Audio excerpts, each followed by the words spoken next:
I, I, I, He got fired from Kane, now we ain't got no shame. So we started a pod, took Yates into town. It was really funny. I had a buddy that was in a band and coming out of college named Toy Subs. And about 3 years later, they changed their name to something else.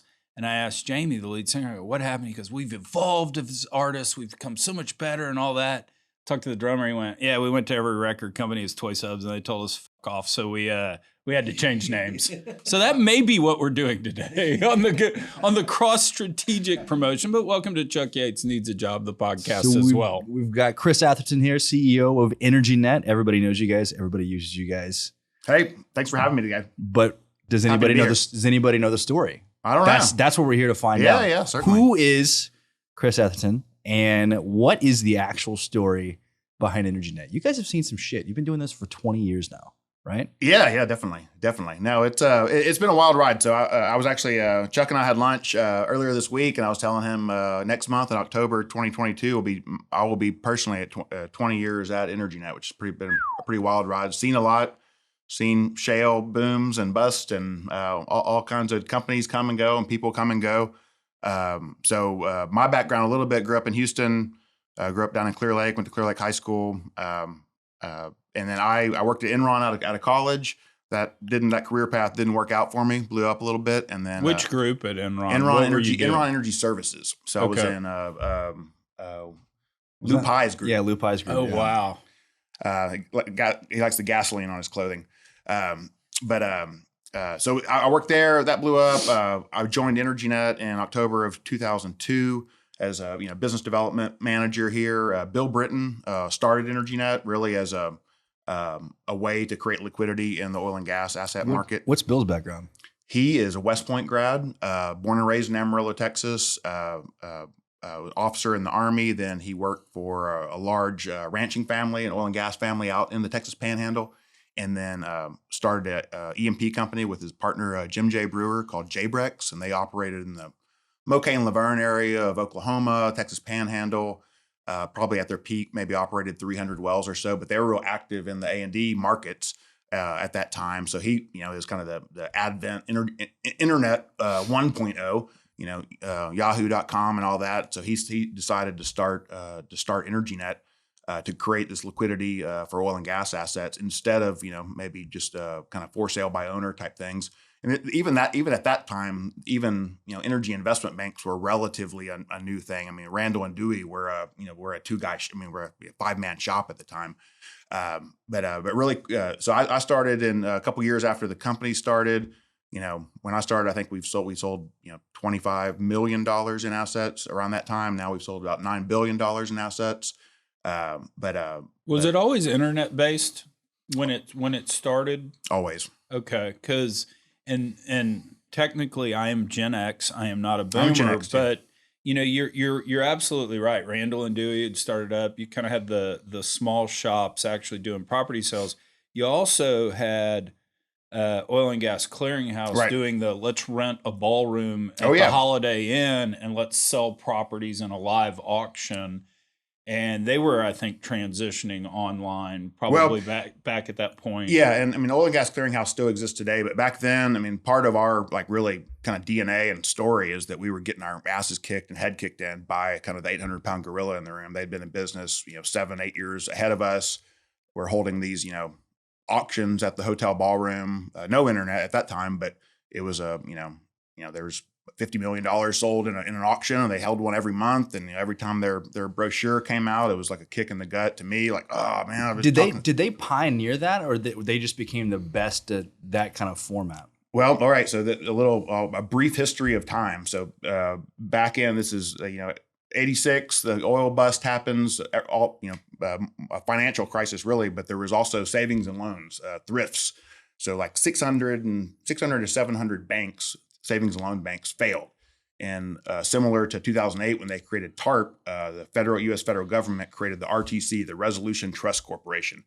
And the RTC, was this big federal organization, but they took over all these failed assets, foreclosed on assets. And they found that a lot of these banks were in oil and gas producing states. And they found themselves with all these oil and gas at these conveyances. So they approached this company called Ebco, EBCO, and they were actually equipment brokers. That's what the EB store, like oil field salvage equipment brokers. And they, the federal government approached them and they said, "Hey, we got these conveyances. You think you can sell those in an auction?" And they said, "Cha-ching, cha-ching. Yeah, sure we can."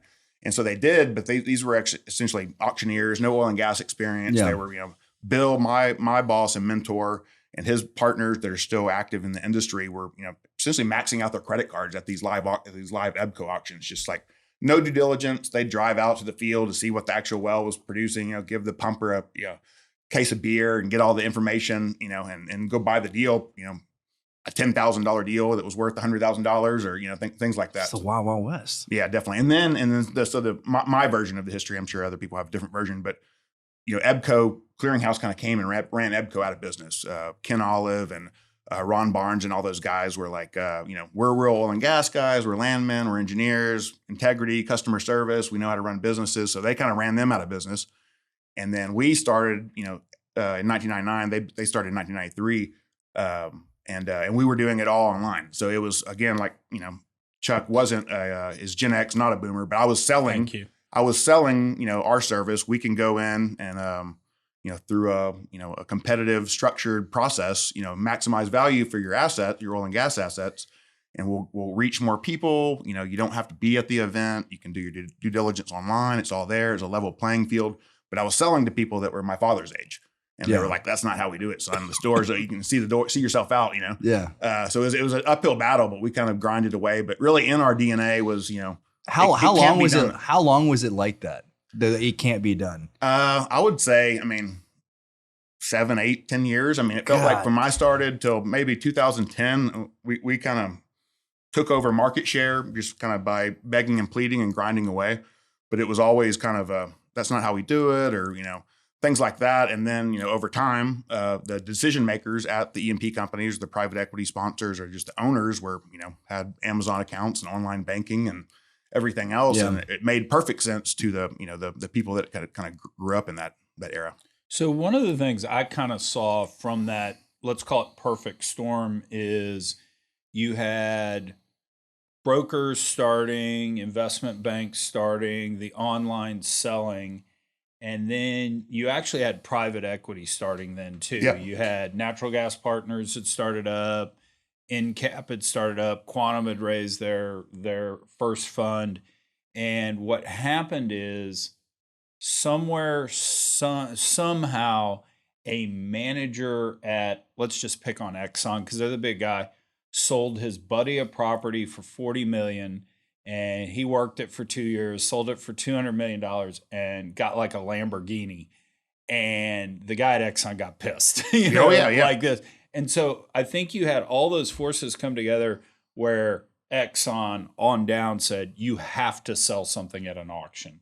We can't just sell to buddies anymore. And it's really not just an auction, but just broad market exposure. It has to be fully exposed to the market, competition from all sources. And that's really kind of how we, got made a lot of traction with the Chevrons and Exxons and BPs and, Marathons of the world because, it checked all those boxes for those guys. They had lots of assets to sell. They were under scrutiny from situations like that to make it everything on the up and up, no funny business, no selling it to your college roommate type stuff, and then going and start getting PE money and starting a business. So it was broadly marketed, level playing field. Everybody's has the same opportunity to buy it if they qualify, if they're an operator in good standing, if they have the funds. So we verify all the funds, we verify they're an operator in good standing, bonding requirements, all those things. So the call it 10 years, the struggle of building this. Yeah. Did you develop a sales pitch that you figured out finally worked? Did old people just retire at these companies and younger people that use Google and Amazon decide, hey, this makes sense? All of the above? Or was there an aha moment? Was it gradual? I guess I would say it's kind of like scoreboard, point to the scoreboard. So there became a situation where, among people doing it, it was like we built a track record. We had, success stories with companies that were having repeat consistent success, exceeding their expectations. And then with competitors, it kind of got to a point where there's a live auction and there's an online auction. And when it got to a point that it was, most of the transactions were occurring on our platform, it kind of switched really quick. But up until then, it was, we had a good sales pitch. We had, thought we checked all our boxes. But then it was like, oh, I'm good buddies with this. I'll play golf with this guy over here. So, sorry, Chris, but maybe next time. But we just kept grinding away and kind of, never say die attitude, and just probably, really at the time, and when I started with EnergyNet, I was just too dumb and poor to realize it wasn't. It wasn't going to work. I just figured I need the money, and I'm just gonna figure this out. Maybe they just don't like me. Maybe I can change my son. Yeah. So I've been listening to Mark Zuckerberg on Joe Rogan's podcast. Oh yeah.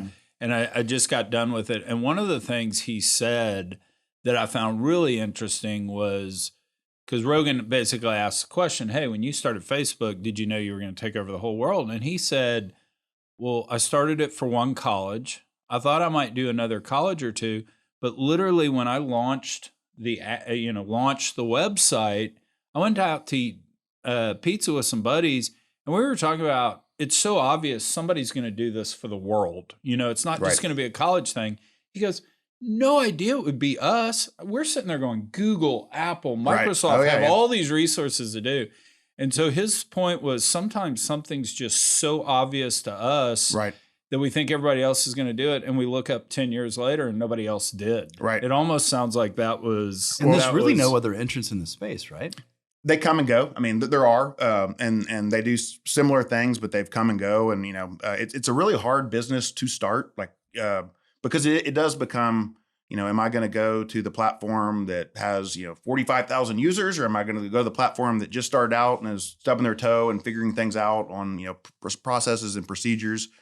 So it's kind of it's a two-sided marketplace, and it's hard. The marketplace problem is that you either have to get inventory to sell or you have to get buyers. So there's stories on two-sided marketplaces, like when DoorDash started, I believe in San Francisco, usually start similar. Mark Zuckerberg started at Harvard, went out to another school. DoorDash started in San Francisco, or kind of that Silicon Valley area, but they didn't have any restaurants. So they would actually go, had a team of people go and get menus, scan the menus, and then you'd order, I'd order Buffalo Wild Wings.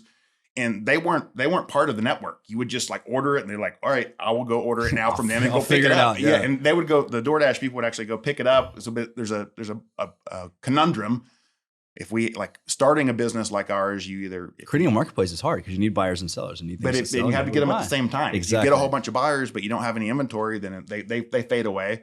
If you have sellers, but you don't have any buyers, they have poor results. So it's hard to get going. The idea that was there. So John Lahr is our chief technology officer. He was employee number one at EnergyNet. Bill Britton hired him first. He's a genius, brainiac, created the platform itself. But he was so frustrating just in the early days. He's like, Chris, this is the idea. This is how it's going to work. I was like, you don't understand what the people are telling me out there. They're telling me it's not going to work. And he's like, oh, it'll work. But just the IT kind of just being early. That's all it is, man. Actually, in reality, we probably were. But I think it worked out.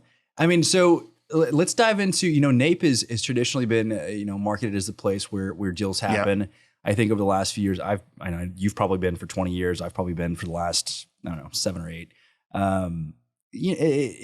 Is there really still a market for that? I think the question always is, from everybody that I talk to and every time that I go, is, do deals actually happen at NAPE, or do they happen at the Hilton of the Americas bar or the Four Seasons bar? And is it just a reason to get away from, the wife and the kids for the weekend, because all your friends essentially just descend upon Houston and you just get to kind of hang out? The thesis there is, you've got buyers, you've got sellers, but it is very much an old school kind of hey, here's kind of our prospect. And maybe it is kind of earlier in the journey to where it's not necessarily, because I don't think you guys are necessarily listing prospects, are you? We're mostly assets. Producing assets, non-producing assets, but it's not drilling. So it's not drilling deals. Yeah, so I guess it is kind of maybe apples and oranges then. I don't know. I'm just kind of curious, your take as to where that kind of plays, because we've seen. I'm just going to say, we've just seen declining attendance and declining engagement with NAPE Right. over the past couple of years. And this will be actually, this winter NAPE will be the first year in 20 years that we haven't had a big, booth and exhibition and whatnot, exhibit. Over time it's changed. I think there's always, there needs to be a place where we can all congregate, like the entire upstream oil and gas, it's North fun. America. Don't get me wrong. It's I look fun. forward to it. It's fun. I mean, I think it evolved over the years. And for us, we're kind of taking a seat back. I think with, at some point there were, actual, conventional prospects that were for sale, and people would walk up, either rich companies, rich people, like I'll take a 15% of that deal. And it was kind of a cool way to do it. But with private equity, I mean, private equity guys aren't walking up to somebody's booth and making a deal with them. It's a little bit more. Did you guys ever go to NAPE, or was it more just like on the speaking circuit? So what we found, this was kind of funny, is we would get a booth at NAPE, and I would see Chris over at his booth, and I need to go talk to Chris, but somebody's got to man our booth. And then the person that has the offshore prospect off South Africa that you can't even license the prospect, would come into your booth and not leave. Right. Yeah. And it's like, no, I need to go talk to Chris. So It's like almost like you need like a bouncer with like a with a rope. the rope. Like, you got a good prospect. Come on. My team would always, just be doing it so long, and that would exactly happen. And like I just kind of wouldn't stand for it. Like I was just like, I'm talking to somebody and I would just like walk away. Like, so what was funny is we morphed to not getting a booth, but we'd show up and we'd walk around because it's, you it's see in people. effect, it's a cocktail party. And I used to do almost the same thing. Is I just wouldn't stop walking. Right. Because you could talk to people and they could kind of walk with you, but just don't stop. Because the second your feet stopped, you were trapped. No, I think NAPE and the AAPL and all that goes into it has a lot of value. I don't know if it's, where deals happen. I think the conversations there lead to deals happen, lead to relationships and trust built and all those things. So yeah, I've always had a good time. Yeah. So in the building of EnergyNet, kind of two questions on it. One, you talked about struggle for 10 years. Did it wind up having a traditional S-curve adoption? Okay. That's very early adopters, laggards, all that. Yeah, very much so. Explosion. Okay. So that's interesting to me. And give me a story from that we haven't heard that will be surprising to people. Give me your classic entrepreneur, something happened, whatever it is. I'm putting you on the spot. No, I mean, for us, and maybe not a completely new story, but it basically is. But we, in our early days, Chevron and Texaco merged, and then they had like a 2-year freeze period on that merger. And then we went in and competed to sell and make the mineral bros salivate. But we competed and won a divestment mandate to sell 130,000 net mineral acres in 33 different states that Chevron and Texaco now owned. But instead of doing it as one package where, nowadays Shisio or Blackstone Minerals or Kimball or somebody would buy, just like, all right, I'll take that. Chevron, to understand what they had before they sold it and to make sure their geologists blessed it and, operations blessed it and everything, we sold it county by county and sometimes tract by tract.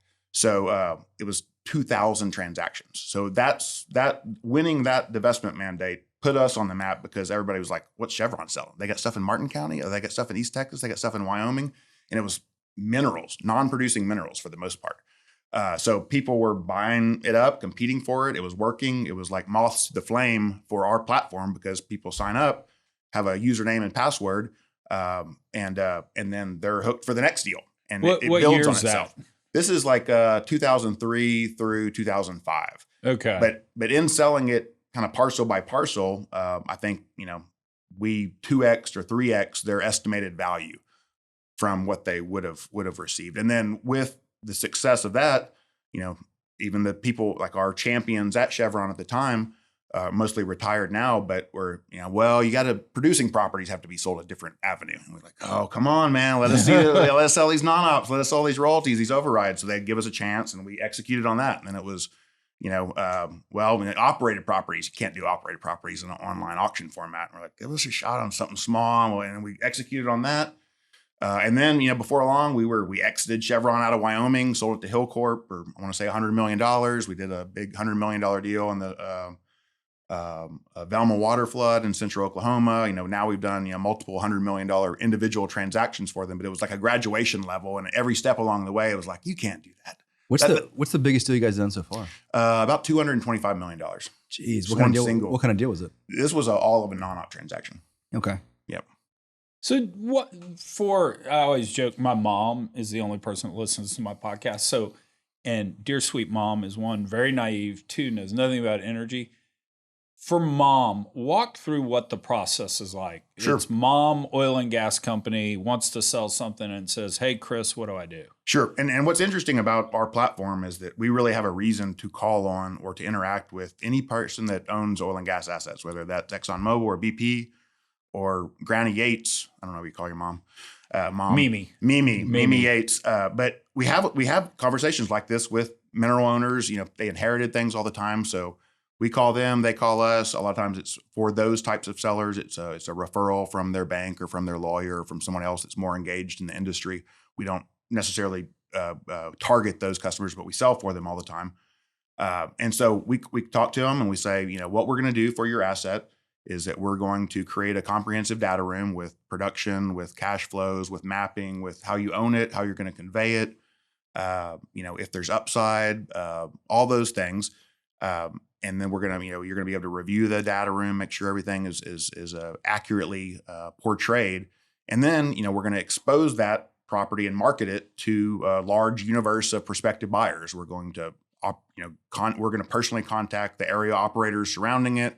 We're going to personally contact the, the buyers that have bought similar properties in the past. One of the cool things about our platform is from like an administrative level, Big Brother's watching. Like, so when you're logged on, we can see, and there's a record of everything you've ever looked at from instance you had a account. So we know what you bought, what you paid, how much money you have as a bid allowance. So we can target the next asset based on previous transactions, kind of like a recommender engine type situation. But with that, so it's about a 21 day to say 35 day sale process where we give everybody time to evaluate it, make sure, everything looks right, get management approval, determine a value. And then there's either a bid window through a transparent bid auction, or it's a sealed bid. So both processes work exactly the same. Either you see other people's bids or you don't. What's the sealed bid? So the sealed bid, it's very much so if today's September 9th, so if Mimi Yates had the property, it would take us about 7 to 10 days to build the data room. Mimi Yates approves it. I hope she's listening.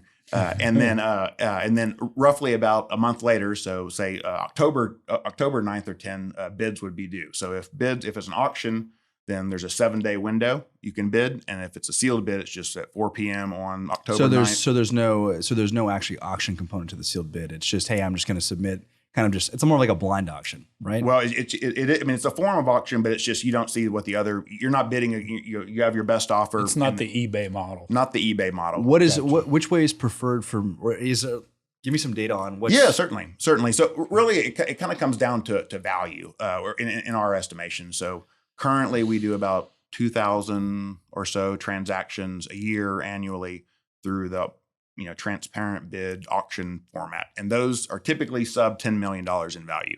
Okay. We sold one for QEP Resources back when they were kind of monetizing things. And in the auction process, it sold for $35 million.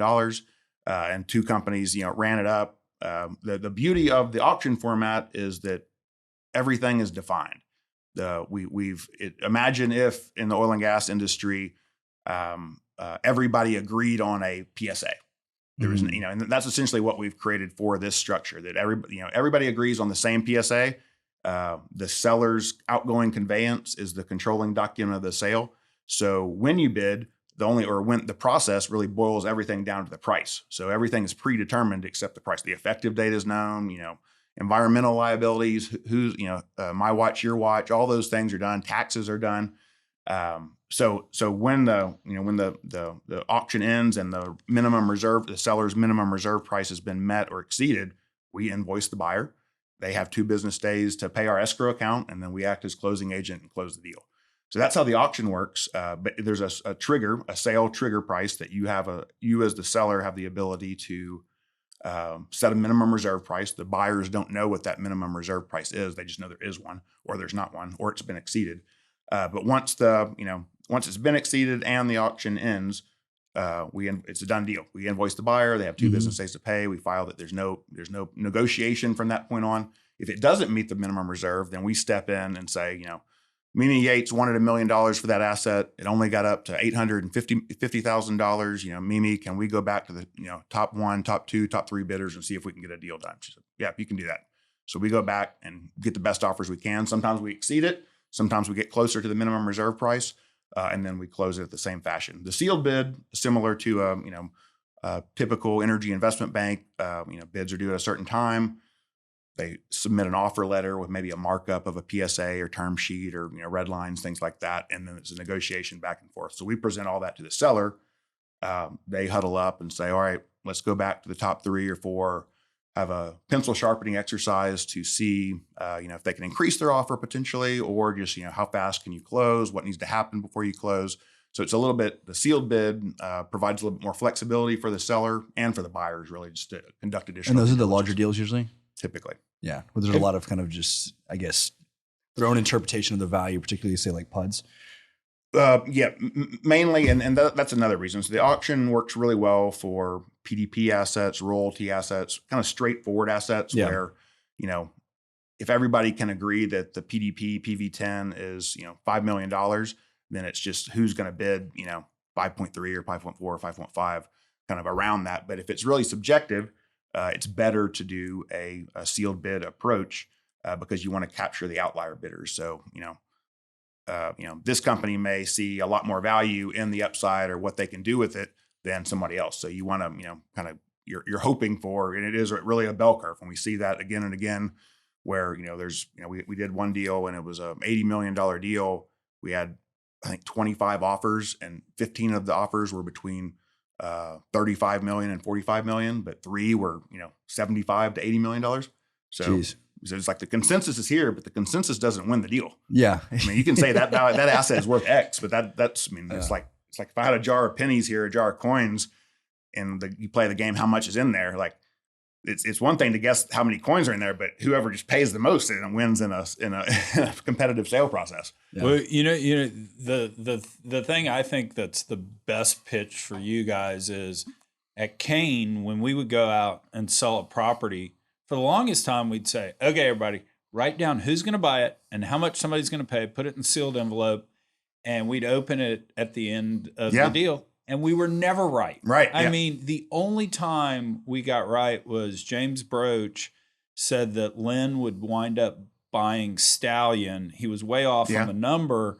And we were like, no way. They just bought Black Sands from us. There's no way. They don't have the capability of doing that. That's the only I time. remember that deal. Paul King at Stallion. Paul King and George Sanfilippo. Yeah. But the key was, and that's why we were always like, you got to make sure everybody sees it, because you just don't know. You don't know what happens in the boardroom 2 weeks before the information goes out, and so everybody needs to see it. Yeah, I mean, there's different schools of thought, and it's, I mean, like we are ingrained and, in the competitive sale process, consistently deliver the best outcome.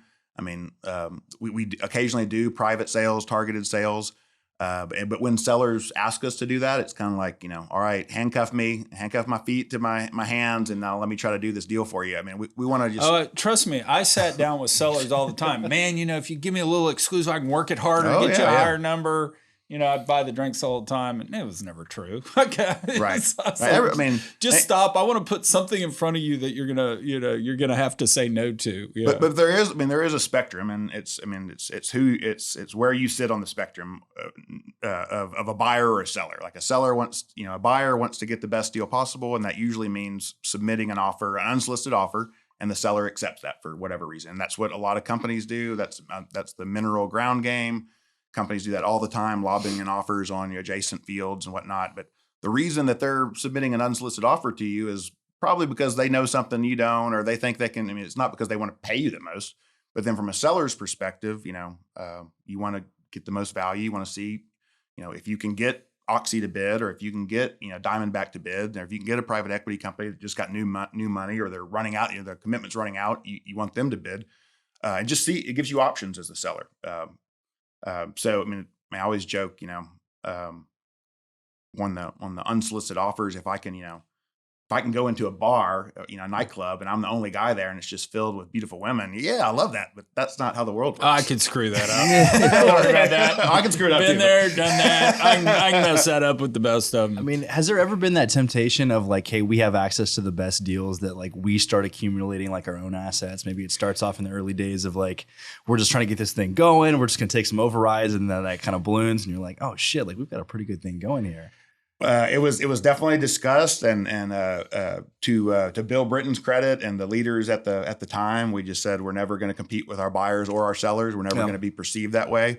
So we have never bought any deal that's been listed or even brought to us. And sometimes we see.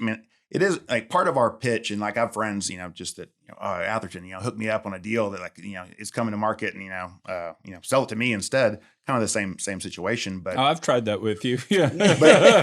but even in my, Chuck was asking what our pitch is, but our pitch is, usually the first words out of my mouth is that we're gonna create a competitive process. We're gonna put this asset in its best light. We're gonna get a lot of people to bid on it, and exposure and competition, and we're gonna run through walls to make sure the right people are looking at it and the right people are bidding the most. But then after I say that, they can't say, well, now I want half the value I really wanted. So there's not many, I guess, just in our conversations with potential sellers, there's not many deals to be had, I guess, that are steals.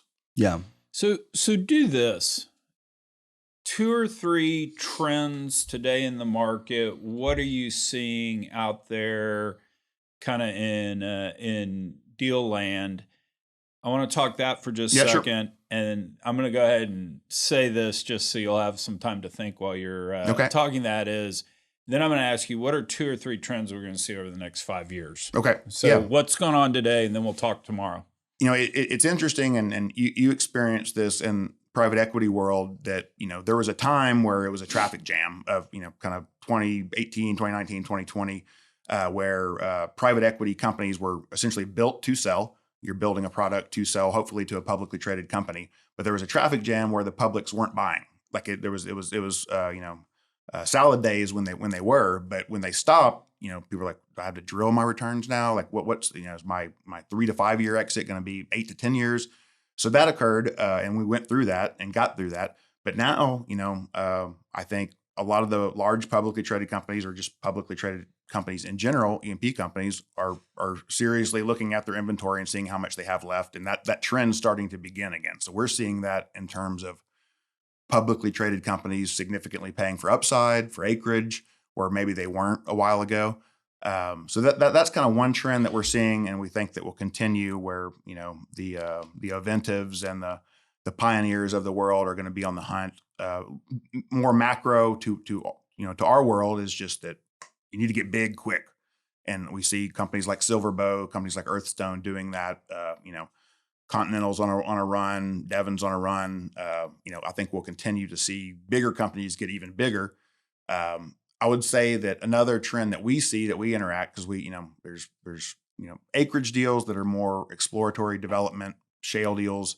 There's PDP deals. There's a different buyer segment for just heavy PDP deals. A typical publicly traded company does not want, for the most part, to buy just a PDP deal. That doesn't help them. They need to buy inventory that they can use their expertise to exploit and extract value from. There are buyers that have different investment parameters. I consider the Diamondbacks and the Pioneers of the world, the Game of Thrones. And then there's the Merit Energies and Scout Energy and Foundation that are more of Law and Order, CSI. It's very formulaic, where, we're going to get this asset, we're going to give it some TLC, we're going to do some workovers, we're going to reduce OPEX, we're going to increase production, but not, we're not going to turn, zero into 10,000, 30,000 barrels over a couple of years. They're going to incrementally grow that. So there's the PDP side of the operations, development, drilling, but then also over here there's the royalty side and the non-operated working side. So the royalty business, and you guys know with Carbon Secchi and Kimball and all these mineral and royalty companies, a very dynamic market. It's a very large market. It's very fragmented. But the royalty and mineral market, I mean, you have to, each there are a lot of small deals, and it's like I equate it to, if you can do a royalty and mineral deals, you usually have to make a deal with the owner of the asset, and it's like trying to cut your front lawn with a pair of scissors. I mean, you have to do like one deal at a time, because you have to have an agreement. But then the non-op side, I think partly because the mineral and royalty side has gotten so institutionalized and so developed, and it used to be on the minerals and royalty side that it was I'll pay you 90 months cash flow for that or 60 months cash flow for that. But now it's basically operating teams that are looking at the development plan. So they're treating all these assets like they're, like they operate them and how they would value them. Because that's gotten so mature and institutionalized finance, it's kind of spread over into the non-operated working interest side. So that's kind of an interesting dynamic as of late, just for the past 2 or 3 years, where there's a huge market for buying outside operated non-op AFEs. So a company like Devon, for example, all of their vast holdings and operations and acreage all over the place, they get outside operated AFEs coming in like the mail. It never stops. I mean, there's 20, 40, 50 a week. And they have to decide, are they going to participate or not? So there's a vast market right now of people saying, I'll step in your shoes. You don't want to drill that well in Wyoming in the Powder River Basin, or you don't want to drill this well, like I'll step in your shoes. I'll pay you a premium on top of what the AFE costs to do that. That's been a fascinating development. Wellbore Wednesdays, right? Yeah. Because your Oxy, and it's like you have this amount of budget. Well, of course you're going to spend the budget on what you operate. Right. The stuff you don't want to operate, even if it's operated by Shell or EOG, some other good operator, you don't want to do it. So they're literally giving those away. I mean, and it's developed into a market. We're actually starting like this. I'm saying it out loud, but we have a portal on EnergyNet that's specifically for that. Oh, cool. So just to create more liquidity for those non-op AFEs, some companies like Concho with Wellbore Wednesdays, it's very streamlined, but still a lot of time and effort. You're going back and forth on all these negotiations. So we're going to work to do a lot of heavy lifting for maybe some of the companies that don't have a process in place, or it's kind of your hair's on fire. You have to consent by, today at 5 o'clock to get the deal done, or it just goes away. So we have our EnergyNet non-op AFE divestment portal that's live, and we're doing deals. I think we've done 100 or so transactions thus far, but it's kind of in beta right now. It's just really launching. But when I first saw that happening, a couple of years ago, I was, who's going to buy, like on the other end, like the people that are doing that are buying wellbore only, non-operated working interest, but then they have a portfolio of 100 non-op, wellbore. There's no upside to it anymore. I mean, it's just a cash flow stream for cash flow. But now, we did a transaction October of last year for $154 million. That was all 36 wells in the Bakken, multiple operators, but wellbore only, and lots of buyers for it. Dozen or so, 14 different bidders, and it was sold to Northern Oil and Gas. But there's an end case for that. And now with Northern being Northern's always been a non-op publicly traded company, but now you have the Gray Rock team, now they're publicly traded non-op. Risa Energy is buying these and securitizing them on the other end. So it's very becoming a very dynamic market. That's it. Okay. So now we're doing this podcast in, let's say, 4 years, and we're talking about the big trends. What are those things we're talking about that we're going to be talking about in 3 or 4 years? Where's the puck going? Yeah, exactly. In that, I think there is some of it has to do with these asset transactions, but I think there's a push towards making oil and gas as an investment, as an investment class into more of a security, like being able to, like right now you have to, you buy a $200,000 asset, you have the conveyance, it's filed in the county, you own it, you can sell it. But it is an asset class like real estate, stocks, bonds, mutual funds, ETFs, things like that. I wouldn't be surprised if in 5 years somebody kind of cracks the code in terms of how you could turn that into, more of a, your Edwards Jones broker calls you and says, you want to buy some, Salesforce.com stock today, or do you want to buy like $100,000 of West Texas Minerals? And it's just very, very similar to that. I could see that, and that opens up, a lot of different things just in capital to the market, things like that. Yeah. What about any chance, because this makes so much sense, which is why it won't happen, all title in America done on blockchain? No more going to the courthouse trying to figure out. Yeah, a where lot of people Joe are trying Bob to figure that out lives. too. Yeah. That's We killed a lot of brain cells about that a few years ago. I don't know if you know that. Like a lot of brain cells, probably like 8 or 9 months deep into it.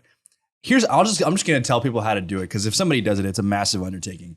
The way you do it is you literally you take the Uber model and you use the gig economy and you use existing landmen to go out there and you use bounties, right? Use bounties, use bounties for a certain amount of data. They go out there with the apps, be able to go out and structure all of this information, put it all on the blockchain. Once it's on there, it's on there. Because if you, as a private company, imagine you try to go out there and go to every single fucking courthouse and structure this entire thing and do all the title yourself, it'll never fucking work. Right. But if you use the gig economy, I agree it will with that. work. And there are companies, especially in the Permian Basin, that I won't name names, but I think I know of like 3 or 4 that have just been buying royalties and minerals in the Permian Basin for so long that they themselves basically have title run, from the beginning of time till today on just about every county, just because they've been doing it for 30 or 40 years. I think the biggest barrier there is the brokers. Yep. Yeah. Because you're essentially, but they're gone. there was a company, I don't know if they, it's a company called Run Title, but I remember that the way they explained it to me, it was like, if you have the book Moby Dick, it would be like, I hand out copies to all 3 of us and we just write the whole book again in another sheet of paper. And then when something else happens, we just add another little paragraph. Yeah. But that's how you run. I mean, that's how titles run. That's blockchain. Yeah. It's But, blockchain and its title. Yeah. Yeah. But it's just crazy to think that you run title every single time there's a new transaction. It's just so much, it's so redundant and it's so wasteful. I haven't spent enough time thinking about the economics for the county. And when you think economics of the county, you got to think social good of jobs, of people working in the county, in the title offices too. Because it would make sense to me if I'm the county judge of someplace. It's like, man, we're gonna in effect give all our title information to blockchain, and that way we never have to mess with it again. Some company that would do it, in effect outsource it, and the company might even pay you. For the opportunity, to do that. But I guess you wind up putting people out of work in the county. The question is like, would that blockchain be owned by a company, or would that be something that would be totally just open source and utilized by everybody? And I don't know what the right answer is, but I think that answer would dictate whether you get mass adoption or not. Right. Yeah. Right. Yeah. I mean, closed systems have a tendency to look really good on financial forecasts, but never seem to work out that well. Right. But in the kind of gig economy, what you're talking about with each person, adding their own piece to it, and it being kind of a collective, open source that they can all benefit from. That makes a lot of sense if you could convince them all to do it. I think it'd work. So we've gone macro, what's going on now? We've gone macro in a few years. 5 years from now, what's EnergyNet doing? So what do you look like? We've had a kind of with the S curve, we've had a continued growth. So our areas of focus, we spent the last couple of minutes talking about kind of our auction business. That was our primary business, and it kind of provided a foundation. With that, we've created EnergyNet Indigo, which is our version of energy investment bank or boutique advisory firm. So we've done, in the past 5 years, maybe 150, 160 deals between, say, $15 million in value and $225 million in value. More traditional, here's a 6-week data room. Here's a executive presentation, technical presentation. So we have Keith Reese, who leads our technical team, Jonathan Calkin, Riley Blyton, Cameron Cooper, and Keta Sinha that are running our technical team and building the upside story and the narrative. So we're winning and closing on higher value deals. So that's one area that we're focused. And it kind of, we're not an investment bank, and never will be, but it marries kind of the transaction experience, all this knowledge of all the sawdust that's created from all these transactions, who bid, who didn't bid, who's going to bid on the next one. What did this guy bid? Like all that kind of user data, buyer data, and then data on the assets. It marries all that transaction data and user data with, the horsepower of a really strong technical team that can explain the upside, explain the narrative, the story. When I throw you the keys, here's how you're going to, drill these, 4 different benches and in what order and how you're going to unlock value and what the value is of doing that. And then that's why you pay the highest price for it. That's kind of a no-brainer because think about like all the data that you guys have is such a major asset from all the experience, which gives you a significant amount of horsepower to be able to pull off those deals.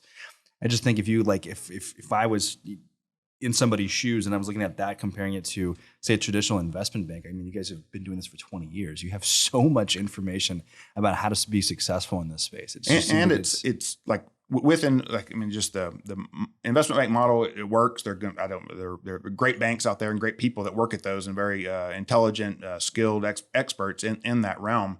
But there are times where it's like, this particular group hasn't done a deal in the Eagleford or the gassy part of the Austin Chalk or whatever in a year or 2 years, where we may have done 50 transactions. They may not have all been $1 billion, transactions, but they were sizable. And we talked to buyers, interacted with them, and found pain points or reasons they were buying or things like that. So I think that gives us an advantage. And just, we're continuing to get better and better. It's kind of like the graduation story with Chevron, where, just applying that to more broad, E&P companies and well, users. do you marry, I'm thinking about this, do you marry the two of them? Meaning my frustration as a seller through the years was the allocation schedule where you look down and there's 0 for like 25% of the properties. And you go back to the buyer and you're like, well, we'll keep this, and it blows up the whole deal. Right. So you're always just like, screw it. That was the high bid, take it, and let's move on. I mean, is there a world where me as the seller walks in and you go, hey, Indigo's going to do this, we're going to run this through EnergyNet? Yeah, we do that, and it's not. I mean, it's they're kind of side by side. So we'll say, I guess a lot of times if it's a geographically scattered package, we may have like the $90 million portion over here, and then there may be a $10 million portion that we run as 25 auction transactions just to maximize value for each component piece. We like for us at least, we think that the sum of the parts is typically greater than the whole, and if we can allow the seller to do that, and we can say, here's 25 20 $500,000 individual deals, and then here's the $90 million package over here, and we can run. Here's my operated by others. Others. Here's my wellbore straight. Oh, okay, that's cool. And it just allows some buyers don't have the pocketbook to do a $100 million deal. Some buyers want to buy the assets in their backyard or that they've been having an eye on for a while, but they don't have the capability or they don't want to take on all of this stuff. So. We do it both ways. So sometimes it'll be, we'll break it up. We'll say this is the best way to maximize value and to get everything sold. Sometimes it's the other way, and the seller just says, get rid of it. I want it all gone. But then we talk to the buyer and we say, hey, all right, this deal and this deal and this deal after you buy it could potentially be worth, so if you buy it at X, you could potentially come back to the market in a year or 6 months and sell these assets for these values, because we have all that data at our fingertips. Is there ever like I don't know if you guys have thought about this or if it's not possible. I'm just kind of shooting from the hip here. But imagine as a buyer comes in and is looking for, whatever asset, say it's, $1 million, right? Have you guys thought about like baking in kind of like financing options? I'm thinking like from the personal finance side, right? If you want to go get like a personal loan, you put in all of your information to get spicked back a bunch of quotes, right? And that could be based on, yeah. No, I think it's a great idea. We haven't cracked the code on how to do that. We're trying to think about it. Right now, a lot of individual buyers will use their personal wealth, or it's called private wealth accounts. So they'll have if they have a couple borrow against public stock, basically. Borrow against yes. So they have they have an account. Those are cheap loans. They are, and they have. So what they'll do is just they have an account with Amegy or JP Morgan or whoever is their private wealth manager, and they maybe have $3 million in stock or whatever, but they can get a loan based off that. But we are trying to move towards kind of a staple financing, microfinancing that's just like, here are a term sheet, and if you would like to use that, you can. But we haven't cracked the code yet. I just think it'd be interesting. I mean, imagine if somebody, I'm just thinking about like bootstrapped entrepreneurs that don't come from money, that don't have assets, because I've been that person for 10 years essentially, right? And we went out and bought some wells and just did them off market. Ended up paying cash for those. But yeah, I mean, if you were able to essentially say, especially if you're going out and buying PDP and it's shooting off cash flow, I mean, could you essentially say, I'm going to buy this, and then I'm guaranteed, like, securitize the asset that you're essentially buying, and then have that cash flow come off and pay the note, right? Yeah, definitely. We're trying to figure that out. So may tap you to help with that. I think it's a huge opportunity. I'm genius. And the other area for EnergyNet now, and then so I haven't mentioned it thus far, but we have this user base. Are we breaking news? No. Okay. No, All but right. we have this platform user base. 45,000 registered buyers with EnergyNet user IDs and passwords. All these oil and gas transactions that have been done. And then EnergyNet Indigo for the higher value deals, the more complex deals with upside. And we have the technical team that showcases that. But we also have the third leg of the company is our government resources business. So EnergyNet, the platform, facilitates the lease sales for Texas University lands, Texas GLO, the Federal Bureau of Land Management. I think we're at 16 or 17 different agencies. So we run their oil and gas lease sales. So it's we augment, it's a legal description. It's here's 640 acres. Here's the terms. There's no negotiation because it's done by the state or the federal government. And then we run a competitive process to see who's going to pay the most. But with that, and that's been very successful. So in September of 2018, the salad days of the oil and gas business, we ran the Bureau of Land Management New Mexico lease sale in the state line area of Lee and Eddy. And it sold for, $1 billion in a day. And, people were paying, $90,000, $80,000, $60,000 per acre. 2 sections were going for 1,280 acres. We're going for $100 million. Yeah, you guys crushed that. But it was getting all of the Chevrons to compete with the Ameridevs, to compete with the, WPXs at the time, and Franklin Mountain and, Matador. And, but it shows that, it can be done. So that was a big win for us, big win for the U.S. federal government, and the companies. The companies have done really. I mean, that's still probably the hottest area in the country, with the success we've had with these government agencies, and they're very difficult to get into. It's bureaucratic. Things start and stop. Lots of rules and regulations involved. But because we've had success, we've said, hey, you got this real estate over here you own. And instead of, running your own process or putting out a feeler, let us run a process for the real estate. So, I believe it was last year? No, or earlier this year. So the western states of the United States, there's a huge swath, I think 43% of the land is federally owned. So the city of Las Vegas, Henderson County, was the county of Las Vegas. I can't remember, but Henderson's I'm blanking. City. I'm blanking too, but the city of Las Vegas is essentially surrounded by Clark County. Clark County, Nevada. But it's surrounded. I had to play like I didn't know that for a while, like Clark Griswold. Clark, that's right. Yeah. But surrounding the city and the county is basically this federal land. It's desert. But as the city has expanded, or Reno or Las Vegas has expanded, that surface acreage becomes valuable for developers. So we ran a competitive sale process for the surface land and had all these homeowners bidding on tracts of land and sold $180 million of real estate. Oh, wow. So all these government agencies that we're working for have solar rights, wind rights, lithium, carbon capture type stuff that we're trying to help. They don't necessarily know what it's worth, but they know that they need to run a competitive process to get the most value for it. So we're helping them do that. So that's kind of the tip of the spear for us. Oh, that's really cool. The university lands, the University of Texas owns 2/3 of it, and A&M. And Port Texas Tech. Port Texas, but A&M owns 1/3. What does that tell us? A&M got to choose first. That's like my favorite joke. But right. So, Chris, who do you want phone calls from? And of those people you want reaching out to you, how do they reach you? Website. I'm assuming you want anyone that ever wants to buy. You want them registering. Anyone that wants to sell.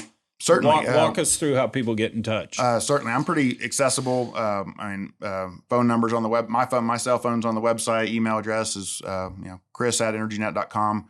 On LinkedIn, on Twitter. And we have our team of professionals at EnergyNet. We're real connected. Everybody's really involved in the industry and a participant kind of in the community of it. I'm involved in the Houston Producers Forum, involved in IPAA. Ethan Howells is involved in the Petroleum Alliance in Oklahoma. But we're involved in all these, SPE, things like that we just try to stay active and involved. So Dina Arias, Cody Felton, Lindsey Ballard. We have offices in Midland, Oklahoma City, Denver, Houston, Dallas, Fort Worth, and Amarillo as well, obviously. Oh, very cool. Yeah, very cool. I actually stopped in at the ranch and tried to eat the steak. Oh yeah, last summer. Oh yeah, I saw that. It did not end well, but it was a lot of fun to do. Next time you go to the home office in Amarillo, let me go because I want to try again. Yeah, no, I think the key, because I've had friends, I've never done it, but I've had friends like live stream it. But I think the key is that you video it, but then you don't post anything if you don't actually do it. If you don't, not me. I announced that I was going to go do it, and of course that didn't end well. So before we wrap up, I got one cool story. I think I mentioned to you, but I just want to just talk about it on the air. So we had, for our Zero event, we had Marcella Burt come in, and she was one of our panelists on one of the content, and we were sitting down before, and she was like, "I got to tell you, I've been listening to the podcast since day one." She was like, and I heard guys like, David Ramsden-Wood in the early days, and Seth Blackwell, and a bunch of the early like E&P guys that came on and would tell their story.